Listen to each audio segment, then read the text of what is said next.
Il faut que je vous explique les mécanismes neurologiques de l'anxiété. Pourquoi?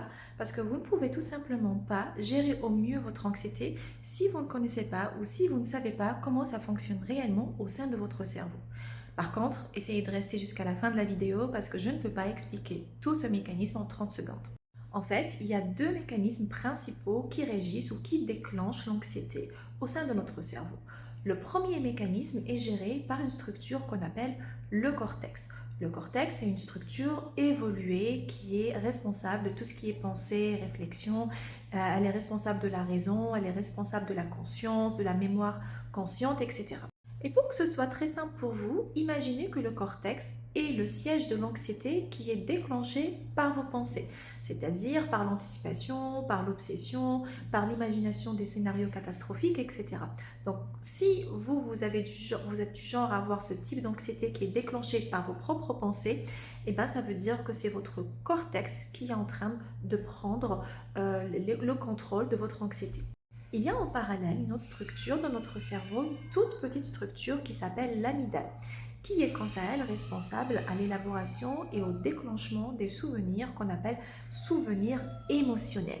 Ce qu'il faut savoir, c'est que l'amygdale est plus rapide pour déclencher l'anxiété que le cortex. Et clairement, on trouve ce fonctionnement chez les personnes qui vont nous dire, en fait, il y a des situations, il y a des choses qui me déclenchent de l'anxiété sans que je comprenne pourquoi. Oui, cela arrive parce que l'amygdale n'est pas obligée de passer par le cortex, qui est le siège de la pensée, de la compréhension, de l'analyse, etc.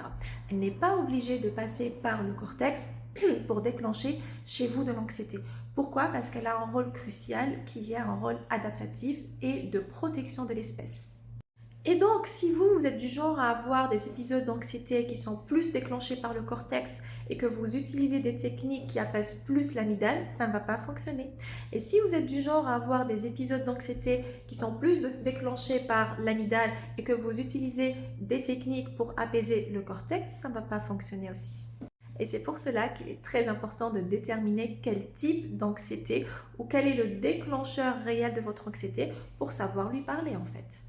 Et bien sûr, si vous êtes intéressé par le sujet de l'anxiété, n'hésitez pas à me mettre anxiété en commentaire pour que je vous envoie un document sur lequel je suis en train de travailler actuellement, dans lequel j'explique l'anxiété, ses mécanismes et les techniques qui fonctionnent pour pouvoir la gérer au mieux. Et puis aussi, n'hésitez pas à partager le contenu que je publie, mes vidéos, et de vous abonner pour que ça puisse arriver au plus grand nombre.